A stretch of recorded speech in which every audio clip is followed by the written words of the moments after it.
So you are an adult now. You have your own apartment, you have your job, you have your own career. You may be going to therapy, journaling. Maybe you've even read the books on attachment, relationships. And yet, you are in an argument with your partner or whoever you're dating, and something shifts. You stop being the adult in the room. And I don't mean this with any judgment, but suddenly you are back into that younger self, waiting to see which version of your parent was coming through the door. And your body knows something is wrong before your brain can name it. You either go completely silent or shut down, or you argue, you disappear. You are louder than the moment calls for, and you're angrier than this fight deserves. And afterward, you feel this specific kind of shame, not just I overreacted, but something deeper. It's a voice that says, I'm doing it again and I'm becoming them. And here's what I want you to know before we go any further.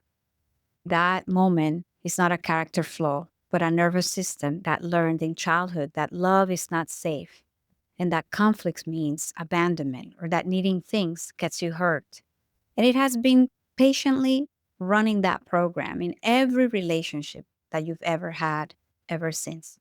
And today we're going to get underneath it, not in a surface level way, but in the way that actually begins to change things. Hi, I'm Karina Aybar, psychotherapist and coach, and I make videos about healing attachment wounds, setting boundaries without feeling guilty, parentification, and generational trauma recovery so that you can understand why you feel the way you do and how to heal with compassion and practical tools. So think about it. You have learned this behavior and this reaction, and it has been coming from generation to the next. And it's not just through learned behavior, but through biology. And here is the part that most people do not know. There is now decades of research, including epigenetic studies on survivors of Holocaust, of genocide, how they're descendants of enslaved people, how that trauma shows up literally and how that changes how our genes express themselves under stress. You can inherit a threat response you never personally experienced. And I don't mean that we're doomed if our families experienced trauma, but it does attach to our DNA expression. And it's almost like a light bulb switch that comes on and on, making us susceptible to these triggers. For most of us watching this, the transmission is not that abstract, it's more direct. It happened through what you witnessed, through what was modeled as love, through what was never spoken about, but was felt in every room, through the rules that were never said out loud, but were absolutely enforced. Don't cry. Don't ask for too much. Don't embarrass the family. It's better to keep it under the rug. We don't talk about that. Be grateful. Don't air our business. Your nervous system was shaped in that environment. And it built itself around one primary question that all children ask without knowing that they're asking it. Am I safe here? Am I loved? Will they stay?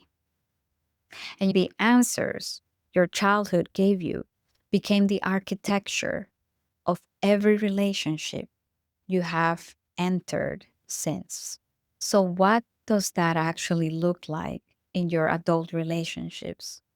Because this is where it gets specific. And this is where a lot of people recognize themselves. Here are three ways that it shows up. Pattern number one, emotional reactivity. It is this type of reactivity that feels disproportionate. You're not just responding to what your partner said, but you're responding to what that means, what you have been trained to believe it means. He goes quiet after a disagreement, and your body all of a sudden reads it as abandonment. She criticizes how you loaded the dishwasher, and your nervous system hears you are a disappointment. You're not good enough. Or you are too much. You are too difficult. In psychology, we call this neuroception. It's your nervous system's unconscious process of scanning the environment for safety or danger faster than your conscious mind can catch up. When you grew up in an environment that was unpredictable, that was emotionally unsafe, your neuroception gets calibrated to threat. It becomes hypervigilant. It reads the neutral faces as angry. It reads distance as rejection. It reads healthy disagreement as catastrophe. And this is why you can know your partner isn't your parent, right? But you still react as if they are. The knowing lives in your prefrontal cortex, the thinking brain, and the reaction lives in your amygdala, the survival brain. And the survival brain is faster. Now, here is pattern number 2, emotional avoidance. And oh boy, this is very common.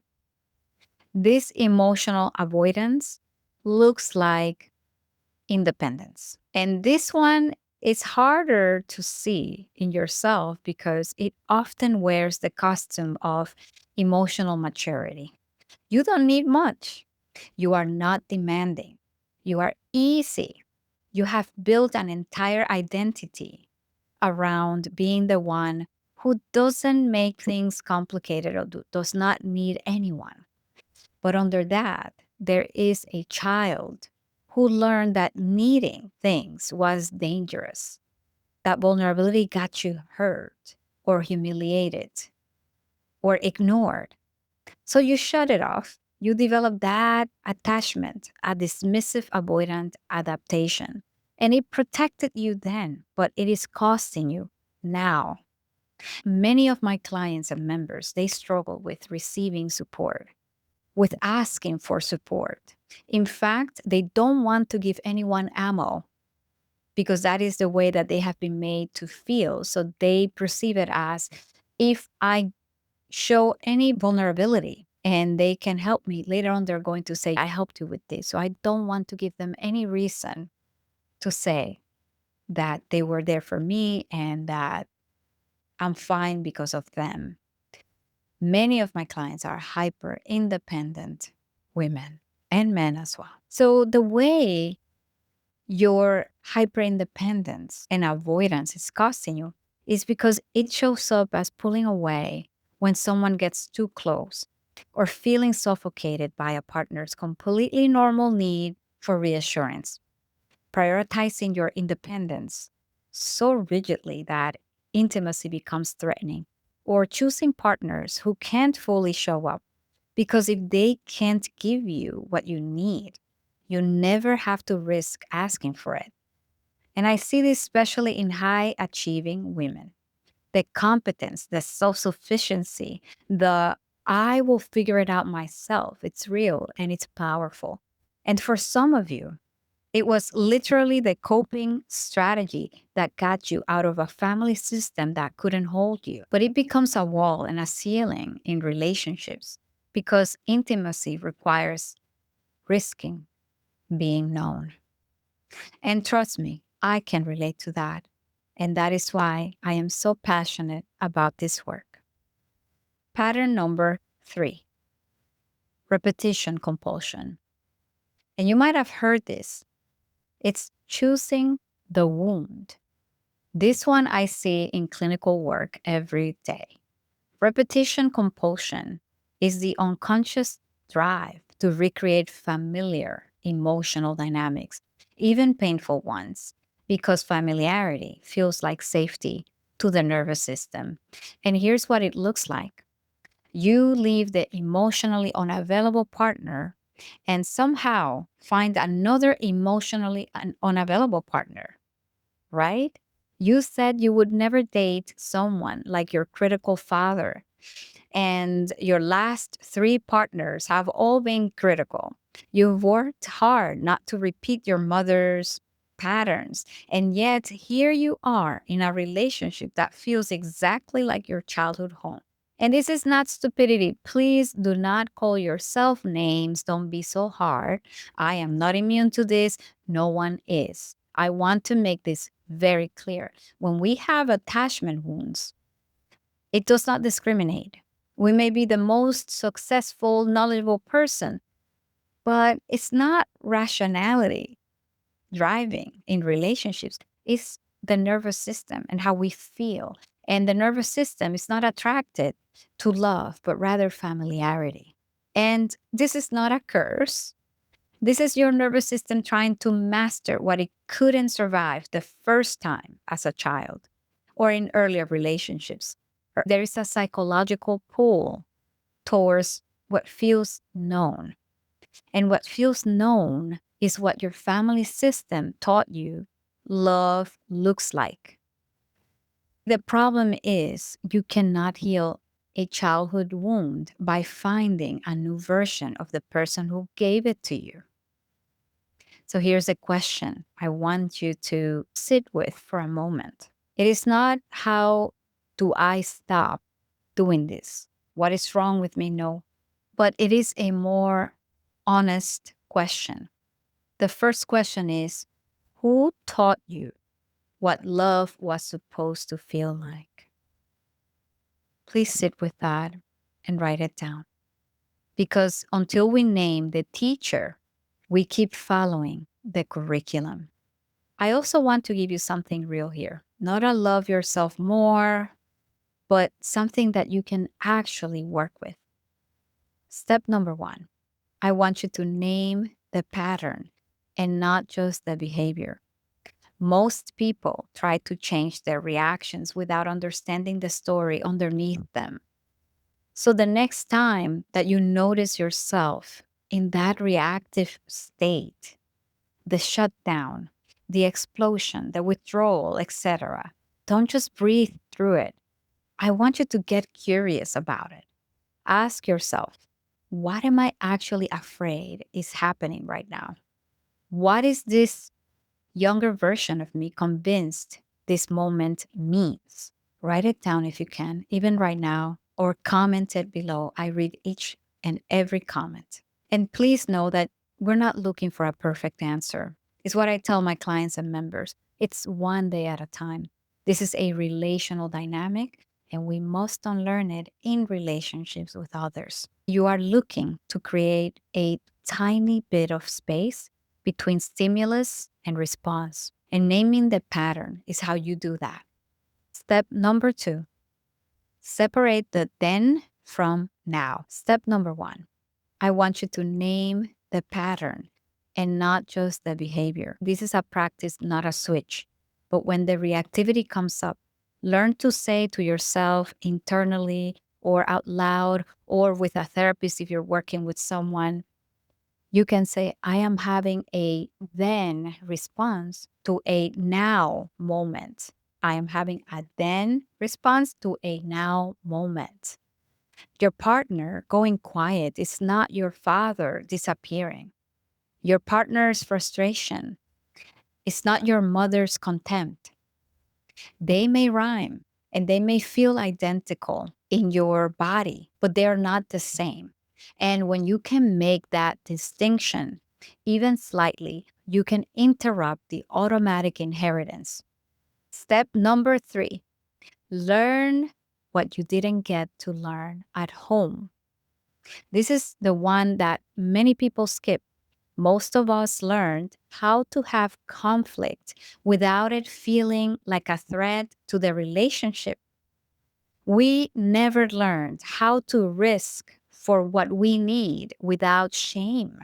We never learned how to receive love without waiting for it to be taken back. These are skills, actual learnable skills. Things like using I notice language instead of accusation, understanding your attachment cues, what your body does when you feel disconnected from someone you love.